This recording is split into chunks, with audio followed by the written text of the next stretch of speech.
그래서 여기서 한마디로 요약하면 그냥 많이 돌아다니라고 말씀드리고 싶어요. 네, 많이 돌아다니고 많이 만나고 많이 해봤으면 좋겠습니다. 그게 성공하든 실패하든 그것보다는요, 그냥 많이 해보는 게 무조건 이기는 방법입니다. 안녕하세요, 이준용 원장입니다. 오늘 요즘 하도 듣는 질문이 비슷해가지고 그 질문에 답하는 시간 가지면 어떨까 싶어요. 요즘 스템 전공 관련해서 내가 진짜 이 전공 하고 싶다 이런 학생들이 정말 많을 겁니다. 이유는 먹고 사는 문제 때문이겠죠. 스템을 가면 왠지 취업이 확정이 될 것 같고, 근데 참 아이러니한 것은요, 이렇게 스템으로 가도 자기가 대체 어떤 목적으로 이걸 하는지를 모르면 실업자 되기가 딱 좋은 전공이 아닌가라는 생각도 들기는 합니다. 근데 더 나아가서는 우리가 스템이 아닌 전공을 지원할 때 굉장히 용기가 필요하지 않나, 다들 이런 생각들을 하고 있기도 하고요. 근데도 내 성향 자체가 완전히 이제 스템이 아닌 성향이라서 난 이 전공을 꼭 해야 되는데, 만약에 내가 이걸로 지원을 한다면 대체 무슨 준비를 하거나 어떤 맥락을 가지고 생각을 해야 되는지 고민하는 학생들이 굉장히 많은 것 같아요. 그래서 오늘은 스템이 아닌 전공을 준비할 때 어떤 관점을 가져야 되는지 짤막하게 한번 힌트 드리는 시간 가지면 어떨까 합니다. 당연히 스템과 넌스템이라고 하면 넌스템을 생각할 땐 스템과 반대로 생각하면 됩니다. 그래서 스템 준비를 할 때는 보통 충분한 수학을 잘 하거나 충분한 연구 실적이 있거나 충분히 뭔가를 만들어 봐서 그것들을 통해서 더 심화되어 있는 연구를 할 수 있거나 공부를 할 수 있는 이런 학생으로서의 면모를 보여주는 게 중요하다고 한다면, 반대로 스템이 아닌 전공을 따져봤을 때는 좀 보는 눈이 중요하다고 좀 말씀을 드리고 싶어요. 보는 눈이라는 게 뭐냐면요, 다양한 경험을 뜻하는 것입니다.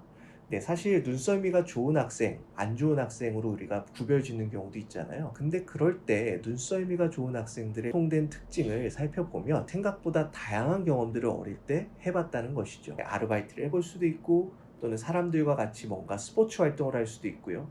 또는 다양한 취미에서 그치지 않고 내가 뭔가 이 세상과 연결되어 있는 다양한 나름대로의 일들을 하는 경우도 많이 있는 것이죠. 그 눈이 왜 중요하냐면요, 이 스템이 아닌 영역에서는 결국은 사람을 탐구하거나 사람들과 사람들 간의 관계를 탐구하는 학문일 가능성이 훨씬 높기 때문입니다. 그래서 이 사람들이 어떤 생각들을 가지고 있고 그들을 위해서 내가 뭘 해줄 수 있는지, 결국은 이런 것들에 다 연결되어 있는 학문들, 그래서 사이콜로지도 그렇고 비즈니스도 그렇고 휴머니티스도 그렇고, 사이콜로지는 당연히 스템 쪽 영역의 전공이 맞긴 하지만 어떤 면에서는 우리가 문과적인 성향의 학문들이기도 하니까요. 그래서 그런 측면들을 우리가 봤을 때 사람을 이해하는 측면에서 보는 눈이 얼마나 좀 날카로우냐, 이것들이 스템을 전공하지 않는 넌스템을 지원한 학생들에겐 굉장히 중요하다고 할 수 있습니다. 그래서 보는 것들을 많이 좋게 하려면 지금부터라도 스포츠 또는 취미 또는 자신의 공부와 관련된 오프라인 모임 같은 것들을 적극적으로 참여하면서 거기서 좀 사람을 볼 수 있는 눈썰미나 자신의 관심 분야를 볼 수 있는 눈썰미를 키우는 것이 1번이라고 할 수가 있고요. 그리고 두 번째는 그걸 가지고 실질적으로 다양한 시도들을 할 때 큐레이션이 아주 중요하다는 겁니다.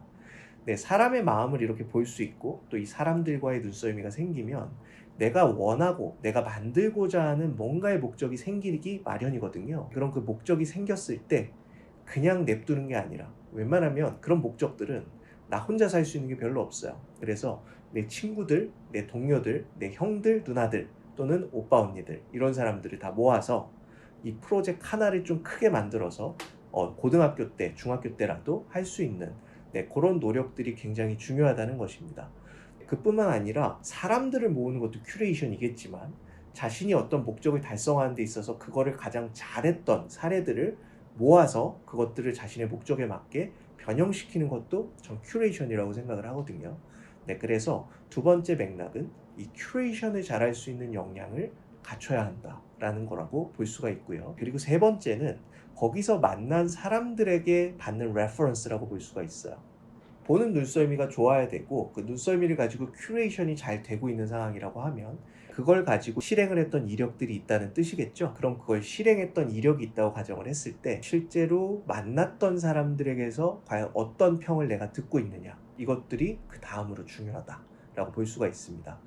스템 같으면 우리가 명확하게 이만큼의 점수를 내고 이만큼의 성과를 내면 눈으로 보이는 게 있기 때문에 이 친구가 이 영역을 잘하는구나, 이렇게 볼 수가 있지만 스템이 아닌 부분에서는 나의 신용, 나의 이미지, 나에 대한 견해 이런 것들이 좀 훨씬 더 중요한 것 같아요. 그래서 내가 이 사람들을 취합해서 뭔가 좋은 성과를 냈을 때 그들이 나를 생각하는 관점이 대체 무엇인가, 이런 레퍼런스 레터들을 통해서 내 스스로를 좀 객관할 수도 있고 또 상대방이 나를 평가하는 하나의 레퍼런스 포인트들을 확보할 수 있는 기회도 될 수 있을 거라고 생각을 해요. 그래서 오늘 이야기를 종합해 보면요, 결국은 다양한 경험을 스템보다도 훨씬 많이 해야 되는 전공들이다.